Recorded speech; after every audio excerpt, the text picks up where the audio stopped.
Welcome to Win with Richardson and Richardson. What's important now? Success in business most often comes down to hard work, not by silver bullets and quick fixes. It's knowing where to focus that hard work that's key to winning. Join sales prospecting expert and 3-time seven-figure business founder Carrie Richardson and managing partner of R&R Consulting and former owner of Doberman Technologies, Ian Richardson, for radical honesty regarding strategic planning, accountability, and execution that will get you the systematic results you're working toward. Let's get into today's episode. Thought leader and your host, Carrie Richardson.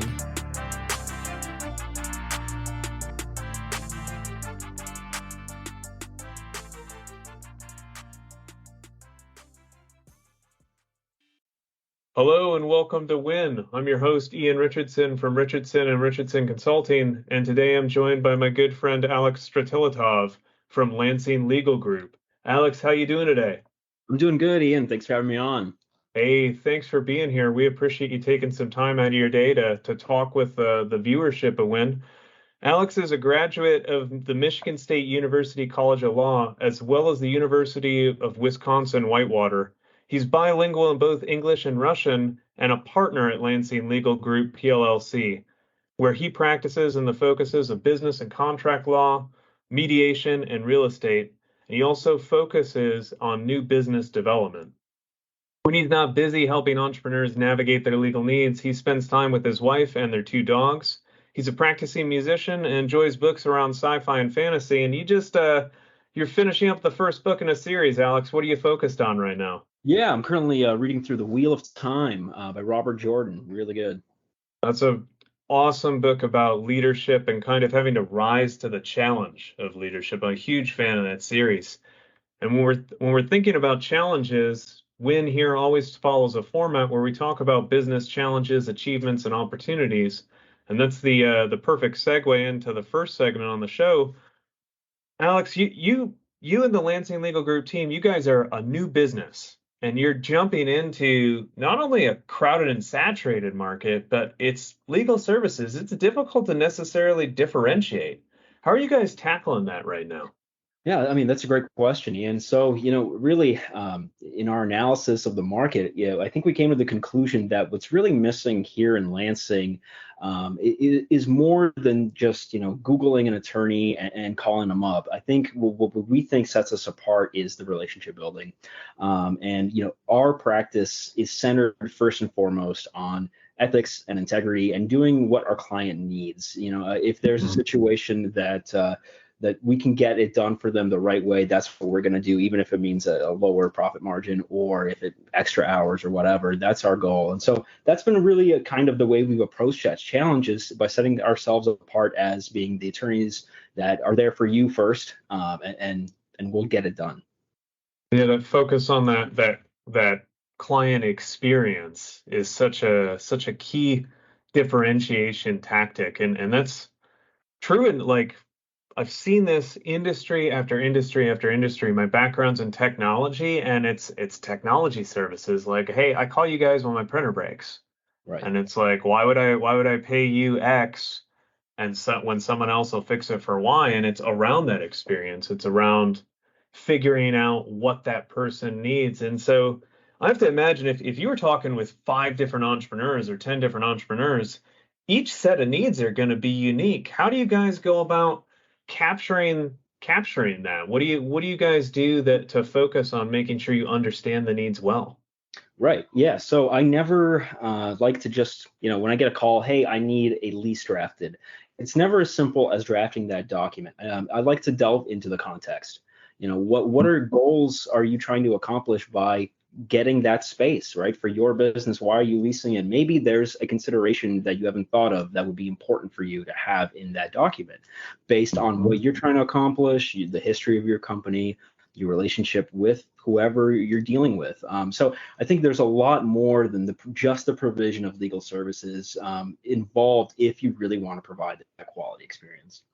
Yeah, that discovering of what are you really after, talking about goals. Absolutely. Yeah. And it's actually one of the first questions I ask after, I have a consultation with somebody. At the end, I always ask, well, what is your goal with what you're coming to me for? And 9 times out of 10, it's something other than what they had originally called about. Oh, I love that. I love the focus on discovery as a strategic differentiation. There's a good friend of mine, Walter Crosby, is a sales coach, and Walter preaches a methodology of sales which is called baseline selling, but it's around baseball. You got to go around the bases. When you get on first, you can't just run to third. And so often you hear stories about people who are always trying to do that. They're trying to run across the field to third instead of saying like, hey, tell me more. Like, who are you? What are you trying to achieve? What are your goals? Because really, if you're doing that consultative sell, and everything's a sale, but it doesn't have to be a dirty word. If you're doing that consultative approach to figure things out, it's, hey, you know what you're looking for, maybe I don't provide, but then I can at least point you in the right direction. Or maybe it's that's not actually this, that's this. Is that really what you're after? No, it's not. And even if that results in someone not choosing your services because you took the time and sent them the way that they need to go, that person's opinion of you is like up here. 100%. And it's you got to go talk to him because he's going to shoot straight. He ain't going to upsell you. Exactly. I mean, I've had referrals from people that have never been my clients, but have called for a consultation because I sent them to the person that was able to help them. And I think that's valuable. So I think that's kind of what we mean when we say, we put our clients first, truly. Even if we can't help you, we'll find somebody who can. And, we really try to take advantage of the local resources for networking and things like that in order to find those professionals that we can trust and send people to. That's awesome. That's awesome. And so we were talking, you guys just opened February of this year. That's right. And you've been like banging through, you've been growing revenue, you've doubled clients, you're elevatoring up, which is an amazing place to be with a new business. Richardson and Richardson, where Carrie and I are at, a new endeavor. It started in 2021, but really this whole year it's been building up the infrastructure and doing the same things you're at. So I love to see that success because it inspires me and makes me feel good about the direction that I'm going. But one of the things that you mentioned to me that really resonated out is that even in startup phase, less than a year old, you guys have a focus on giving back. And that's something I want to let you take the stage on and talk about. Yeah. Talk about what this give back work is that you and your team are doing. Absolutely. Well, I think a lot of attorneys get a bad rap for being there for the money, and I feel like that is sometimes justified. But a lot of us come into this profession because we want to help people, and the law is so convoluted, and there's so many considerations that people just don't know about because of the nature of the business that. We can solve those problems, right? And that's something that we wanted to really highlight. And so, while we might be in startup mode, our expertise is there already. I don't think we need necessarily to have a certain revenue margin for us to be able to put that out there. And it's really come out in the way we help our clients. For example, I'm in the middle of a lawsuit with a client, but they've unfortunately suffered certain various setbacks in their lives, and another one came up where they could use some legal help, and that we've had a good working relationship. They've obviously been paying me for the litigation, but that's a perfect opportunity for me to say, hey, let me take care of this additional problem for you, free of charge, because I know you're going through a tough spot in your life. You need the help, and we can be there for you. To me, that's how I sleep at night. I love there for my clients and the folks that call up. If it's something that can take me 15 minutes to do, and it can have a enormous impact on this person's life, I don't see why I wouldn't.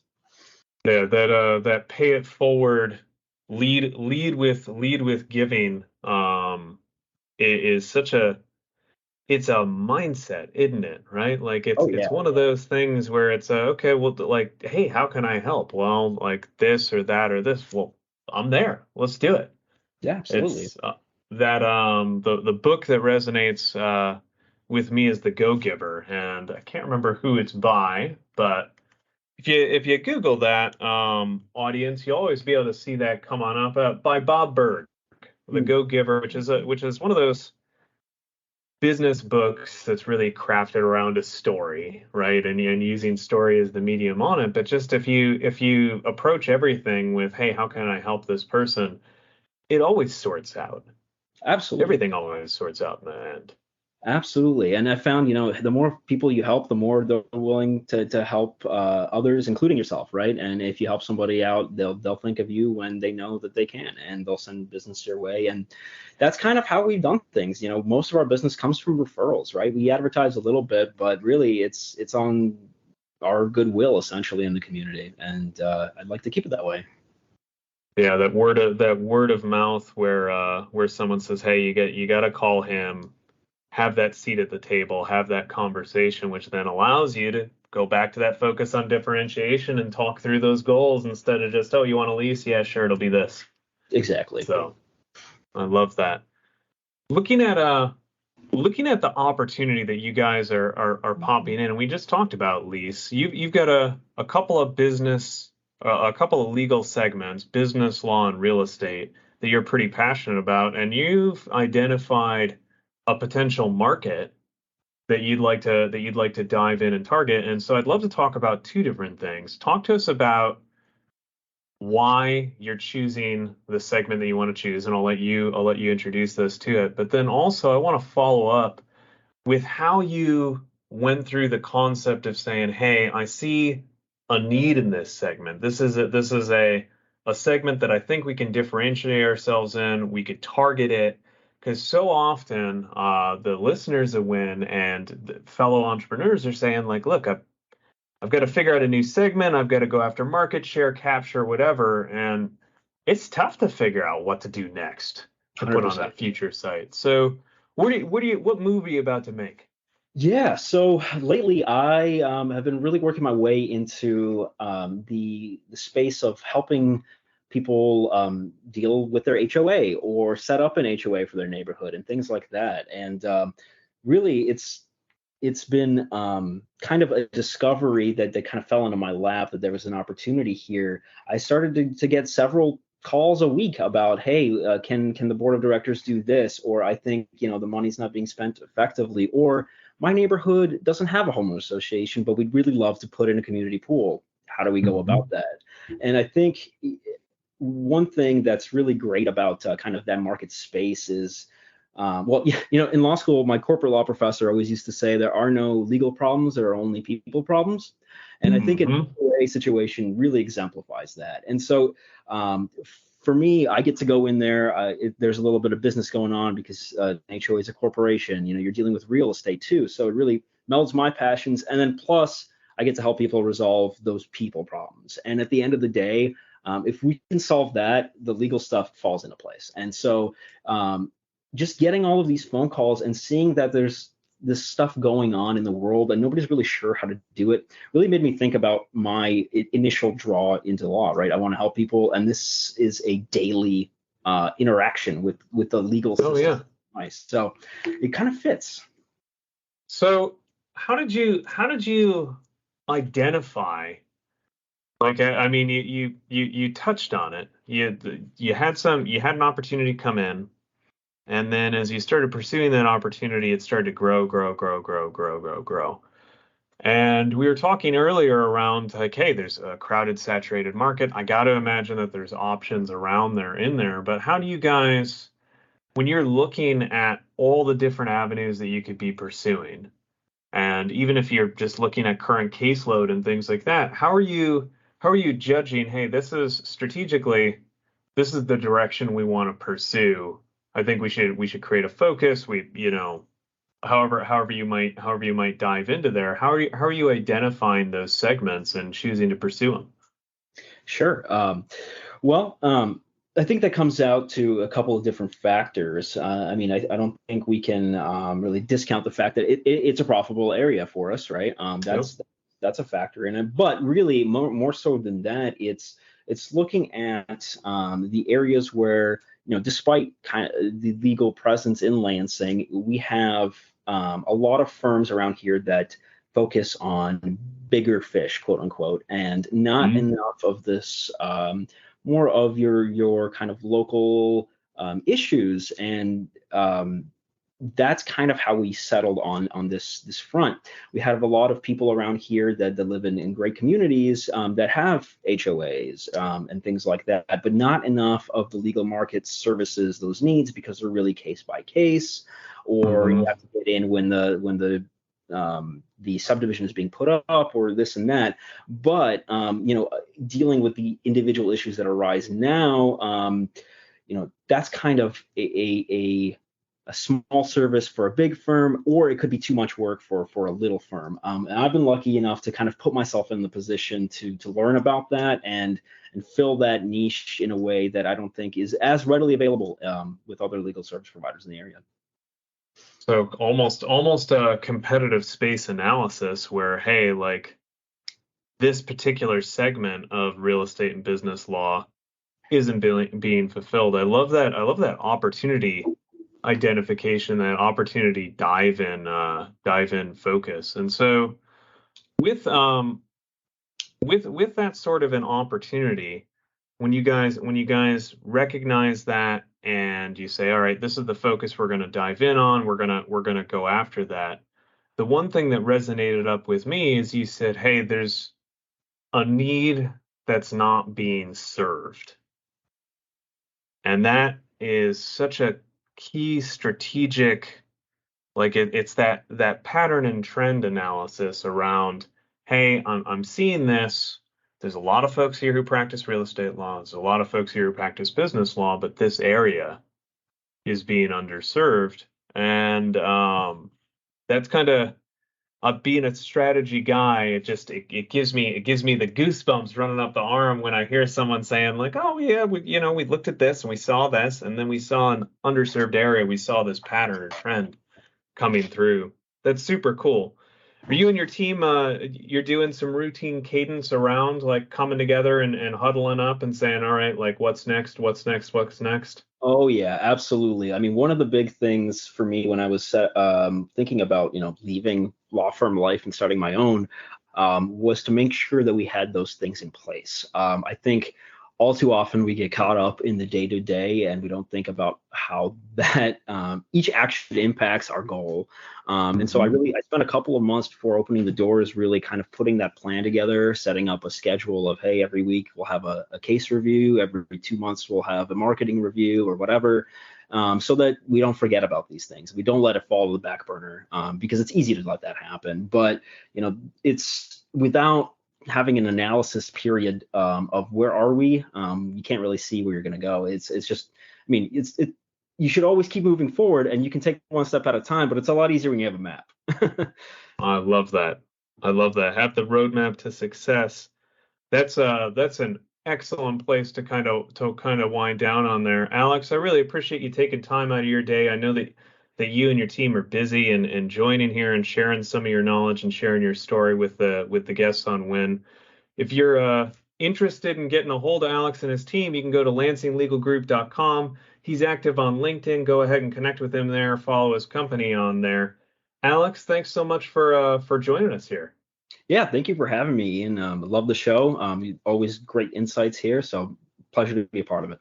It's my privilege to have you, my friend.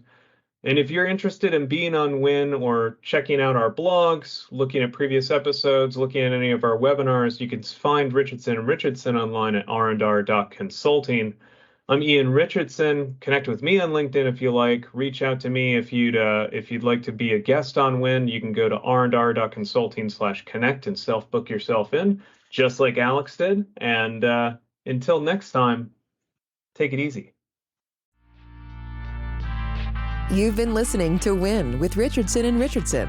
What's important now? We're so glad you've joined us and know you're one step closer to winning big in your business too. We'd love to connect with you outside of the show. If you have any questions or comments, please reach out to connect@rnr.consulting. Don't forget to rate, review, and subscribe to the podcast so you'll easily know when new episodes are available. Until next time, you can win, and we're here to help.